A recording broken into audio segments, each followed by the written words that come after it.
Hello everyone, good morning. Welcome back to my channel restart own life. कैसे हैं आप लोग? आई होप बहुत अच्छे होंगे। और देखिए, आज सुबह सुबह का जो टाइम आपको दिख रहा है ये सुबह 4 बजे हैं।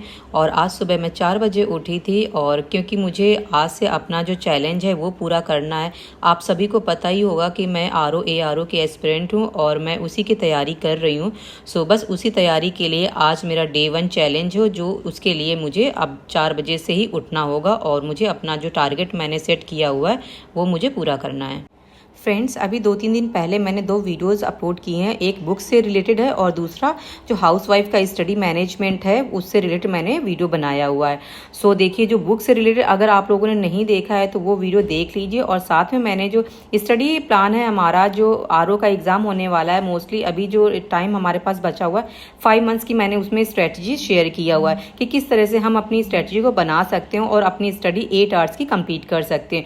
सो अगर जो लोग हाउसवाइफ हैं और अब स्टडी में उनको प्रॉब्लम होती है, वो कंटिन्यू नहीं कर पाते हैं, 3 से 4 घंटे ही निकाल पाते हैं, तो वो बिल्कुल 8 घंटे की जो स्टडी है वो निकाल सकते हैं। देखिए, सब हर किसी का अलग अलग टाइम टेबल होता है, लेकिन इस तरह का जो टाइम टेबल मैंने सेट किया हुआ है एक्चुअली वो खुद भी मुझे सूट कर रहा है। और मुझे लगता है कि मेरी जैसी जो भी हाउसवाइफ हैं वो भी अपना इस तरह का चैलेंज पूरा कर सकती हैं। और यहाँ पे मैं सुबह सुबह करंट अफेयर्स पढ़ रही हूँ, और ये क्रॉनिकल मैगजीन से मैं पढ़ रही हूँ।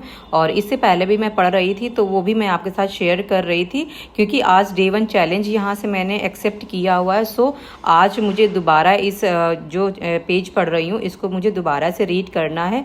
और आगे जो भी इसके जो बचे हुए पेजेस हैं वो मैं अपने जो टारगेट है उसके अकॉर्डिंग मैं अपने कंप्लीट कर लूँगी। और करंट अफेयर्स मैंने पढ़ लिया था, 3 से 4 पेजेस का ही मैंने डेली का टारगेट सेट किया हुआ है। देन इसके बाद में 1 घंटे पढ़ाई करने के बाद मैं आ गई थी मॉर्निंग वॉक, क्योंकि मैं सुबह सुबह वॉक करती हूँ, पढ़ाई करती हूँ, इसके बाद मैं वॉक करने के लिए आ जाती हूँ। और यहाँ पे मोस्टली 35 या 40 मैक्सिमम होता है, तो 45 यहाँ पे मैं पार्क में स्पेंड करती हूँ। देन इसके बाद में वापस जाती हूँ, और वापस जाने के बाद जो भी घर के हमारे काम होते हैं उन कामों को मैं करने लगती हूँ। और ये देखिए, सुबह सुबह का जो मौसम था वो तो थोड़ा बहुत साफ़ था, लग रहा था कि बारिश होगी, लेकिन एकदम से बारिश होने लगी। और ये देखिए, सुबह का ही टाइम है और आज है 1 जुलाई, और आज स्कूल भी खुलने वाले हैं और इस तरह का बारिश का मौसम हो रहा है। सो बस वही सोच रहे हैं कि किस तरह से वैन आएगी बच्चे की और किस तरह से बच्चे स्कूल में जाएंगे। सो बस देखते हैं कि बारिश बंद होती है कि नहीं। और यहाँ पे मैंने अपनी बेटी का लंच बॉक्स प्रिपेयर कर दिया था, और जो भी सुबह का नाश्ता था वो मैंने बना दिया था। और देखो, गर्मी का टाइम है, मैंगोज़ आ रहे हैं, तो एक पीस मैंने मैंगो का भी रख लिया था। और यहाँ पे वो दूध पी के वेट कर रही थी कि बस वैन का कि कब आएगी, और बस इसी इंतज़ार में। और देखो, बारिश भी थोड़ी थोड़ी हो रही है, पूरी तरह से बंद नहीं हुई है। सो लेट आई थी वैन, लेकिन आ गई थी, क्योंकि स्कूल तो जाना ही है प्रोजेक्ट सबमिट होने, क्योंकि। और यहाँ पे मैं घर के कामों से फ्री होकर बैठ गई थी अपनी पढ़ाई करने के लिए, क्योंकि देखो, मैंने जो स्टडी टाइम टेबल बनाया हुआ है उसको मुझे भी फॉलो करना है। और साथ में इस वीडियो को जो लोग भी देख रहे हैं उन लोगों को भी देख के मोटिवेशन मिलेगा, क्योंकि देखो, मैं 8 आवर्स की मैंने स्टडी प्लान किया हुआ है। अगर आप चाहो तो 8 आवर्स की किस तरह से स्टडी कर सकते हैं, तो वो जिस तरह से देखो मैं कर रही हूँ वो वैसे आप भी कर सकते हैं। क्योंकि देखो, हमें ये सीखना है कि हमें किन कामों को प्रियोरिटी देना है, क्योंकि अगर हम घर के कामों को ही प्रियोरिटी देते रहेंगे, पढ़ाई को नेग्लेक्ट करते रहेंगे, तो हमारी जो पढ़ाई है वो कम ही हो पाएगी, क्योंकि हम पढ़ाई को नज़रअंदाज कर रहे हैं। लेकिन मैं यहाँ पे क्या करती हूँ कि मुझे जो काम पहले करना है मैं उसको सबसे पहले करती हूँ। जैसे कि मुझे अभी सुबह सुबह देख सकते हैं कि आपने मैंने जो भी रूटीन दिखाया है उस तरह से मैं फॉलो करती ही करती हूँ। और साथ में देखो, अब मैं बैठ गई हूँ पढ़ाई करने के लिए, क्योंकि इसके बाद जो भी पेंडिंग काम होंगे तो मैं इस पढ़ाई को करने के बाद ही मैं करूँगी, क्योंकि मुझे 3 घंटे की एटलीस्ट जो यहाँ पे पढ़ाई होगी कंटिन्यू, वो तो मुझे करनी है। लेकिन क्योंकि मैंने जो टाइम टेबल में 3.5 घंटे का दिखाया हुआ, तो इससे देखो कभी थोड़ा 5-10 मिनट ज़्यादा भी हो जाता है, 5-10 मिनट कम भी हो जाता है। लेकिन मैंने जो मैक्सिमम टाइम बनाया हुआ है अपना शेड्यूल, वो 3.5 घंटे का ही, और जो मुझे यहाँ से कंप्लीट भी करना है। और आज डे 1 है, तो डे 1 से ही मुझे टारगेट सेट करना है, पूरा ही मुझे कंप्लीट करना है।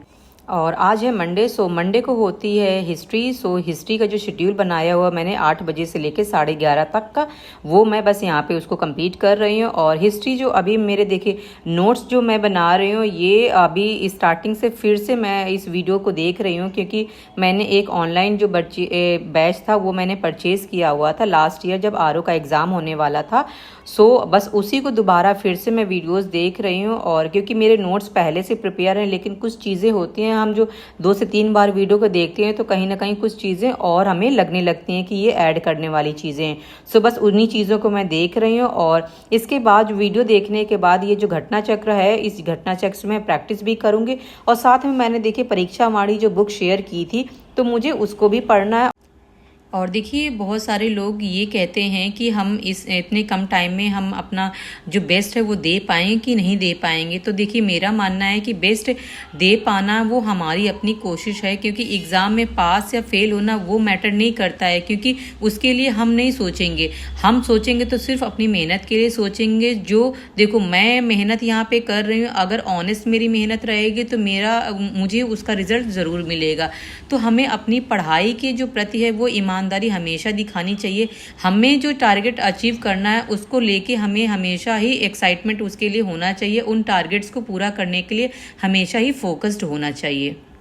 एक चीज़ और आपसे कहना चाहूँगी कि देखिए हमें अपने एक एक मिनट का हिसाब रखना चाहिए, क्योंकि देखो 24 घंटे हर किसी के पास होते हैं। उन 24 घंटे में कौन किस तरह से यूज़ करता है उन टाइम को, वो उनके ऊपर डिपेंड करता है। देखिए जो पढ़ने वाले हैं वो अपना टाइम तो कैसे न कैसे मैनेज कर ही लेते हैं, और जिनके पास कम टाइम होता है वो ज़्यादा से ज़्यादा टाइम निकालने की कोशिश करते हैं। और जिनके पास ज़्यादा ही टाइम होता है वो देखिए उनके पास जो पढ़ने के लिए वो ये सोचते रहते हैं अभी तो हमारे पास टाइम है, हम बाद में पढ़ लेंगे, और अभी ये सब कहते कहते उनका जो टाइम है वो निकल जाता है। सो अपने टाइम का हिसाब रखिए और ज़्यादा से ज़्यादा जो टाइम है वो अपनी पढ़ाई में लगाइए। और यहाँ पे मैंने हिस्ट्री के 2 ऑनलाइन क्लासेस ली थी और इसके बाद में घटना चक्र से प्रैक्टिस करने लगी थी। और देखो जो हम बुक में पढ़ेंगे वो हम अगर घटना चक्र में भी प्रैक्टिस करते जाएंगे तो हम जो है जो भी पढ़ रहे हैं वो चैप्टर 1 से सपोज है उससे जो क्वेश्चन बन रहे हैं उसकी तैयारी हम साथ साथ करते हुए चले जाएंगे। तो इससे क्या होगा कि हमें डबल बेनिफिट होगा कि हमारा जो कोर्स है वो साथ साथ में चलता रहेगा, और प्लस हमारी जो तैयारी है प्रैक्टिस वाली वो भी साथ साथ में चलती रहेगी। और फ्रेंड्स देखिए कई बार मैंने एनसीईआरटी का जिक्र किया है कि हम जो क्लास 11th की ओल्ड एनसीईआरटी है प्राचीन भारत के लिए वो हम कर सकते हैं, और साथ में इसका जो परीक्षा वाली जो बुक है वहाँ से कर सकते हैं और प्रैक्टिस है। और हमारे पास जो सोर्सेज हैं वो 3 तरह के सोर्सेज हो गए, लेकिन ये सारा चीज़ क्या है वो एक ही है। जो चीज़ आप एनसीईआरटी में पढ़ रहे हो वही चीज़ आप परीक्षा वाणी में पढ़ रहे हो, और वही चीज़ आप यहाँ से घटना चक्र में भी देखने को आपको मिल जाएगी। और पढ़ने के बाद मेरा टाइम हो रहा था दोपहर के खाना बनाने का, सो बस उसी की प्रिपरेशन करने के लिए मैं किचन में आ गई थी। और आज मैं दाल चावल बनाऊंगी क्योंकि बेटी के आने का टाइम भी हो जाता है। सो बस अभी मेरे पास जो टाइम है वो खाना बनाने के बाद 1 घंटा बचेगा, इसके बाद ही मेरी बेटी स्कूल से आएगी। सो इस 1 घंटे के लिए मैंने जो टाइम बचा के रखा है तो वो हिंदी के लिए बचा के रखा था। सो बस यहाँ से घटना चक्र से मैं हिंदी को पढ़ रही हूँ, और यहाँ पे मैं विशेष पढ़ रही हूँ, और मुझे लगता है कि ये सफिशिएंट है घटना चक्र में हिंदी पढ़ने के लिए। और अभी टाइम हो रहा है खाना खाने का। सो खाना खाने के बाद मैं दोबारा जो अपनी पढ़ाई है उसको कंटिन्यू करने के लिए बैठ जाऊंगी। सो बस यहाँ पे मैं बैठ गई थी, और अभी मुझे पढ़ना है ज्योग्राफी, क्योंकि जो टाइम टेबल मैंने सेट किया हुआ है एक दिन में मुझे 4 सब्जेक्ट पढ़ने हैं। सो सुबह मैंने करंट अफेयर्स पढ़ा था, देन इसके बाद मैंने हिस्ट्री पढ़ा था, इसके बाद मैंने हिंदी, अब जाके मैं बैठ रही हूँ अपनी ज्योग्राफी पढ़ने के लिए। सो बस उन्हीं को देखिए ये नोट्स हैं मेरे पहले से प्रिपेयर हैं। सो मैंने यहाँ पे 2 क्लासेस ले ली थी बैक टू बैक। इसके बाद मैं अब यहाँ से परीक्षा वाणी से ये ज्योग्राफी जो है वो इसकी प्रैक्टिस मैं करूँगी, क्योंकि ये जो नोट्स थे देखो ज्योग्राफी मैंने पहले भी काफ़ी अच्छे से पढ़ी हुई है। सो मुझे उसको ज़्यादा टाइम नहीं लगा रिवीजन करने में, और अब जो मैं प्रैक्टिस करूँगी वो परीक्षा वाणी की बुक से ही प्रैक्टिस करूँगी। और इसके बाद घटना चक्र तो इसके साथ साथ प्रैक्टिस करना ही करना है, क्योंकि उसको हमको भूलना नहीं है। वो तो हमारा बेस्ट है, क्योंकि उसमें जो प्रीवियस ईयर के क्वेश्चन पेपर हैं वो हमें साथ साथ में देखते हुए चलना है। सो फ्रेंड्स अगर आप लोग भी मेरे साथ साथ तैयारी करना चाहते हैं, जिन्होंने कुछ भी नहीं पढ़ा है इससे पहले, वो भी आज से ही शुरू कर सकते हैं। सो इसके लिए आप जुड़ सकते हैं मेरे चैनल से और मुझसे जुड़ सकते हैं। जिस तरह की स्ट्रेटजी मैं फॉलो कर रही हूँ, मैं पढ़ रही हूँ, 8 घंटे की स्ट्रेटजी मेरी रहेगी, उसी तरह से आप भी इस तरह की स्ट्रेटजी अपना सकते हैं। सो आज के लिए इतना ही, मिलते हैं हम लोग नेक्स्ट व्लॉग में। तब तक के लिए बाय एंड टेक केयर।